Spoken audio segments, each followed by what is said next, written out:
यहाँ पर भी आप देखोगे बाबर आजम 37 की औसत है, रिजवान आते हैं। तो ये दो प्लेयर अगर मैं प्लेयर पिक करना स्टार्ट कर दूँ यहाँ से ही, तो बाबर आजम हो गए, मोहम्मद रिजवान हो गए।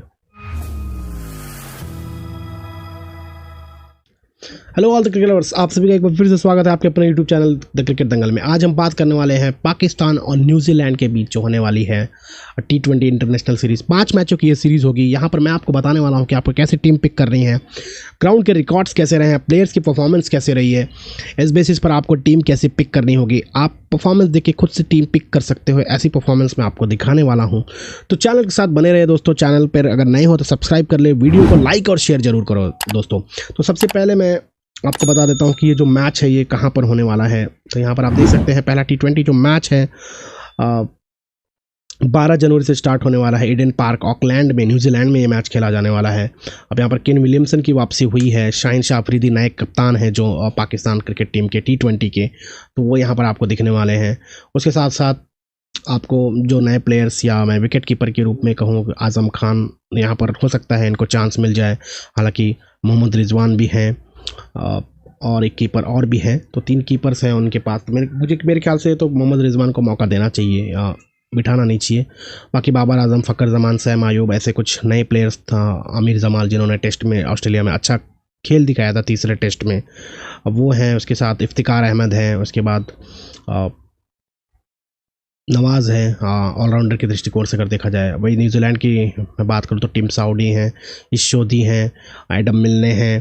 तो ट्रेंट बोल्ट तो नहीं है, उनकी वापसी नहीं हुई है। बाकी जो मिचेल सैंटनर है, उसके बाद आप चैपमैन की बात करो, केन विलियमसन की बात करो, या फिर आप डिवॉन कॉनवे, टीम सीफर्ट, ऐसे प्लेयर्स हैं जो गेम को काफ़ी करीब ले जाते हैं या गेम को पलट सकते हैं कभी भी। Glenn Phillips, Daryl Mitchell, Devon Conway, ठीक है। तो अब मैं आपको बताने वाला हूँ कि ये जो मैच होने वाला है, जिस ग्राउंड पे होने वाला है, उस ग्राउंड की क्या खासियत है, वहाँ पे कितने मैचेस हुए हैं, किसने कितना जीता है अगर इनके आपस में मैचेस उस ग्राउंड पर हुए हैं। तो चलिए सबसे पहले मैं आपको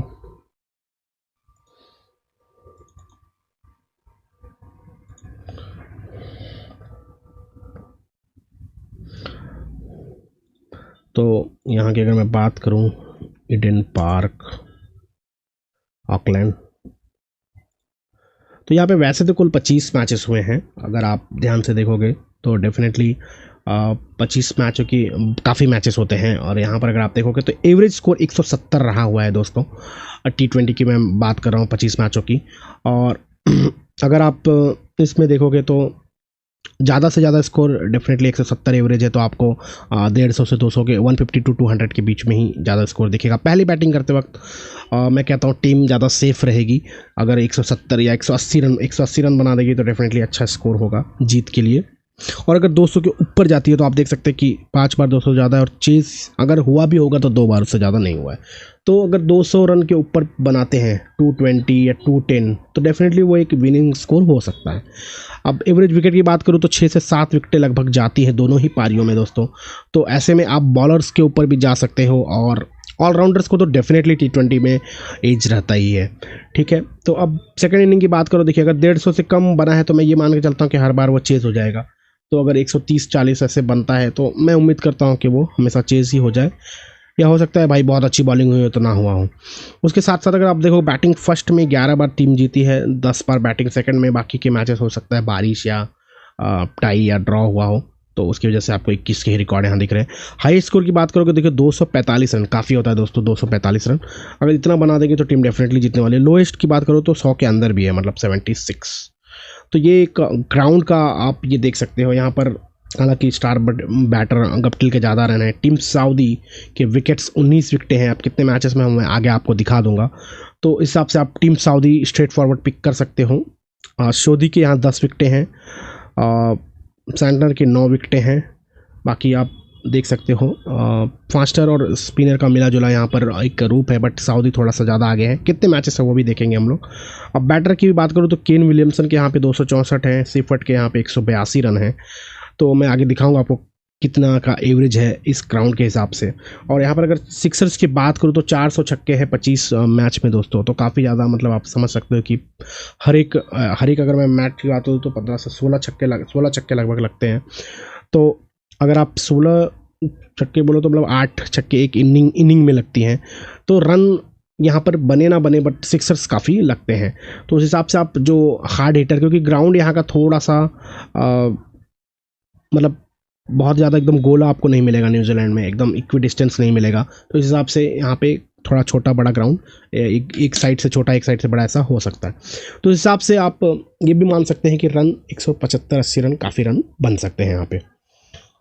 अब अगर मैं थोड़ा सा आपको ये दिखाना चाहूँ कि इस ग्राउंड पे जैसे मैंने कहा है कि भाई विलियमसन के 24 का ही, क्योंकि 11 मैचेस खेले हैं, बट ठीक है एक अच्छा स्कोर 25 रन भी बनता है T20 में, तो एक अच्छा स्कोर होता है। सीफर्ट की बात करूँ तो 18 की औसत है। वैसे ही मैं अगर थोड़ा सा और बॉलिंग की बात कर लूँ तो सऊदी के 15 में 19 विकेट हैं, सऊदी के 10 में 10 हैं। अगर फर्ग्यूसन होते तो 4 में 10, मतलब काफ़ी अच्छी बॉलिंग होती। जो जितना पेस आएगा तो मुझे वही लग रहा है कि जैसे अगर यहाँ पर आमिर जमाल हो गए, शाहिन शाह अफरीदी हो गए, अगर मोहम्मद वासिम जूनियर को मौका मिलता है तो वो भी अच्छा बॉलिंग यहाँ पर करके जा सकते हैं। अब यहाँ पे अगर मैं बात करूँ तो एडम मिलने के भी 6 में 9 विकेट हैं, तो उनको भी आप अपनी टीम में रख सकते हो। बाकी तो ठीक है, छोटे मोटे विकेट हैं। अगर मैं एवरेज की बात करूँ सबसे ज़्यादा मैथ्यूस, सलंका, ठीक है। अब मैं एक काम करता हूँ कि यहाँ पर आपको दिखाता हूँ कि जो पाकिस्तान और क्या न्यूजीलैंड का यहाँ पर कोई मैच हुआ है, तो अगर वो हुआ होगा तो मैं आपको दिखाता हूँ।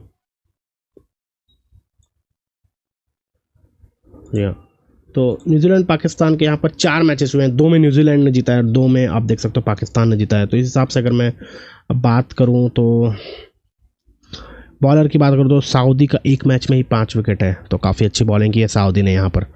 मिलने के 2 में 4 है, तो यहाँ पर चांसेस लग रहे हैं कि ये बॉलर्स, तो आपकी टीम अगर एक पिक करनी हुई बॉलर यहाँ से अगर मैं दिखाना स्टार्ट करूँ आपको, तो बॉलर में आप टीम सऊदी को स्ट्रेट फॉरवर्ड ले सकते हो, एडम मिलने को ले सकते हो, है ना। उसके बाद अगर मैं फास्टर्स की बात करूं तो आप हरीश राव के भी देखिए, एक में 3 विकेट है, तो उनको भी आप यहाँ पे अपनी टीम में रख सकते हो। हरीश राव हो गए। ये ग्राउंड पे 4 मैचेस हुए हैं, तो इस दृष्टिकोण से मैं बता रहा हूँ कि ये बॉलर्स आपको अच्छा कर सकते हैं।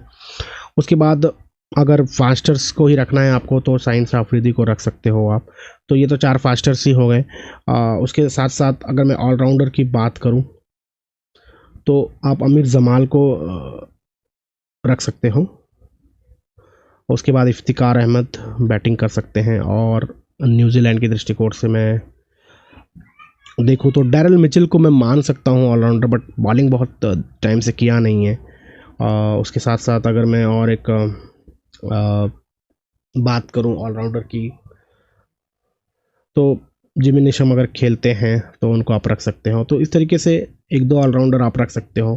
अब मैं बैटर की बात करूँ, अब देखिए कीपर की भी बात करूँ तो यहाँ पे मैं देखता हूँ कि क्या मोहम्मद रिजवान के कोई मैचेस हैं। हालांकि रिजवान यहाँ पर अच्छा खेल सकते हैं, मुझे ऐसा लगता है, बट देखते हैं। एक ही मैच है और 17 रन हैं, तो अगर उनको नहीं रखना चाहते तो अब मैं कॉनवे का भी देख लेता हूँ कि यहाँ इस ग्राउंड पे कॉनवे का क्या औसत है। तो कॉनवे का तो और भी ख़राब है। सीफर्ट की अगर मैं बात करूँ, टीम सीफर्ट, ये 3 कीपर हैं आपके पास, तो सीफर्ट को आप रख सकते हैं क्योंकि एक मैच में 57 रन है। अगर टीम सीफर्ट आपके प्लेयर हो सकते हैं। दूसरा मैं अगर बात करूँ टीम सीफर्ट बैटर की बात करूँ तो यहाँ पे बाबर आजम आप देख रहे हो, एक मैच में 50 रन है, तो इनको आप रख सकते हो। वैसे ही फ़खर जमान का भी एक मैच 50 रन है, तो फ़खर जमान को भी आप रख सकते हो। केन विलियमसन की वजह से मैंने बात की, 2 मैचों में 70 रन है, वो रख सकते हो। तो मिला जुला के दोस्तों ये एक टीम आप बना सकते हो। पेसर्स को थोड़ा सा मदद है यहाँ पर, जैसा कि आपको दिख रहा है। तो सैंटनर को भी अगर आप एज अ ऑलराउंडर ही मैं कंसिडर करता हूँ, अगर सैंटनर खेलते हैं तो सैंटनर को भी अपनी टीम में डेफिनेटली रख सकते हो। तो ये मिला जुला के दोस्तों इस ग्राउंड के हिसाब से ये एक टीम है जिसमें 4 फास्टर बॉलर रखा है, 2 से 3 ऑलराउंडर और 2 से 3 बैटर और एक टीम सीफर्ट इस ग्राउंड के हिसाब से अभी तक। क्योंकि रिजवान का एक मैच में 17 रन है, तो एक मैच में आप कुछ बोल नहीं सकते, बट रिजवान को आप चाहो तो रख भी सकते हो क्योंकि अच्छे प्लेयर हैं, अच्छा रन बना सकते हैं। अब डिपेंड करता है वो उतरेंगे कहाँ पर, ओपन करते हैं या 2 विकेट के बाद आते हैं, कैसे आते हैं, ये सब भी एक चैलेंजिंग टास्क होगा। तो इस हिसाब से दोस्तों एक आप टीम बना सकते हो ग्राउंड के हिसाब से। अब मैं आपको दिखाने वाला हूँ कि इन दोनों का जब आपस में टक्कर होती है रिगार्डलेस ऑफ ग्राउंड, मतलब ग्राउंड में अब छोड़ देता हूँ ग्राउंड क्योंकि, तो अगर ये ओवरऑल आप मैचेस देखोगे तो 34 मैचेस हैं, पाकिस्तान ने 20 जीते हैं, न्यूजीलैंड ने 13 जीते हैं। अब हालांकि ये मैच जो है न्यूजीलैंड में होने वाला है, तो थोड़ा सा मैं अगर न्यूजीलैंड का रिकॉर्ड देखूं, मे भी थोड़ा मैचेस और भी हो सकते हैं। मेरे पास जो रिकॉर्ड है उस हिसाब से मैं बता रहा हूँ, कुछ पिछले कुछ वर्षों के, हो सकता है और पहले के मैचेस हुए हों। तो मैं अगर पिछले 3-4 वर्ष का ही देखूं तो 9 मैचों में 5 पाकिस्तान, 4 न्यूजीलैंड के पास है। तो यहाँ पे अगर आप देखोगे न्यूजीलैंड में ये हुआ है वो मैं दिखा रहा हूँ। हालांकि अगर मैं न्यूजीलैंड छोड़ता हूँ तो वैसे मेरे पास 10 मैचेस आता है, मे बी कुछ पिछले तीन वर्षों की बात कर रहा हूँ मैं। अगर थोड़ा सा और 23-24 का 21-22 लेते हैं, कुछ 18-19 लेते हैं, ठीक है। तो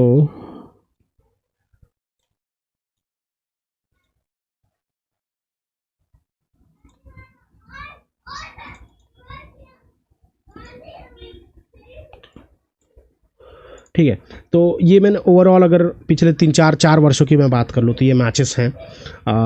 पाकिस्तान ने 10 जीता है और न्यूजीलैंड ने 4 जीता है। अब यहाँ पे अगर आप थोड़ा सा देखना चाहोगे कि भाई हेड टू हेड जो बातें कर रहा हूँ मैं, वहाँ पर बाबर आजम के 38 का औसत है, विलियमसन का 29 का है, उसके बाद रिजवान का 34 का है। ये पिछले 3-4 सालों की बात है न्यूजीलैंड के साथ जो मैच हुए हैं। 30 का है कॉनवे का, सेफर्ट का 28 का है, फिलिपी 14। और तो बॉलिंग की बात करो तो सऊदी हारिस राउफ, उसके बाद शाहिन शाह अफरीदी, ईशोदी के 14 में 9, फ़हीम अशरम के 9 में 9, सेंटर के 7 में 8। तो इस तरीके से दोस्तों ये आपके बॉलिंग के जो फिगर हैं यहाँ पर आप देख सकते हो। अब मैं अगर सिर्फ चाहूँ कि भाई मुझे न्यूजीलैंड का ही दिखाओ, क्योंकि मैचेस तो न्यूजीलैंड में होने वाले हैं, तो उस हिसाब से आपको अपनी टीम पिक करनी होगी। तो अगर मैं न्यूजीलैंड की बात कर लूँ तो यहाँ पर भी आप देखोगे बाबर आजम 37 के औसत है, रिजवान आते हैं। तो ये 2 प्लेयर अगर मैं प्लेयर पिक करना स्टार्ट कर दूँ यहाँ से ही, तो बाबर आजम हो गए, मोहम्मद रिजवान हो गए, ठीक है। उसके साथ साथ टिम सीफर्ट आप ज़रूर रख सकते हो। कॉनवे का 34 का है तो डिवॉन कॉनवे भी कर सकते हो। यहाँ ऑलमोस्ट 3 कीपर आपके कवर हो गए। उसके बाद फिलिपी का 16 का औसत है। मैं थोड़ा सा और अगर नीचे देखूं,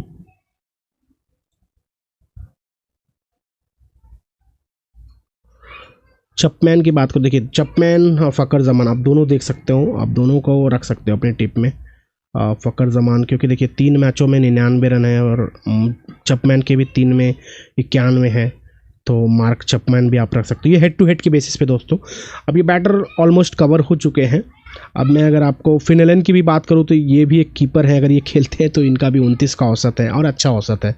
तो वो देखना होगा कि भाई कौन खेलता है। अब इसके अलावा मैं अगर ऑलराउंडर और बॉलर की बात कर लूँ, क्योंकि देखिए बॉलर में तो टीम सऊदी हमेशा रहेंगे ही रहेंगे क्योंकि विकेटें ज़्यादा है, हारिस राउफ भी हमेशा रहेंगे ही रहेंगे।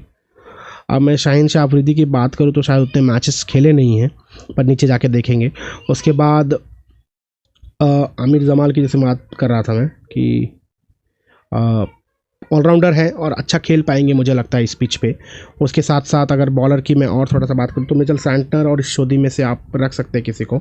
मिचेल सैंटनर अगर रखना है तो रख सकते हैं। बाकी फास्टर बॉलर की बात करूँ तो और थोड़ा सा अगर मैं और नीचे जाऊँ,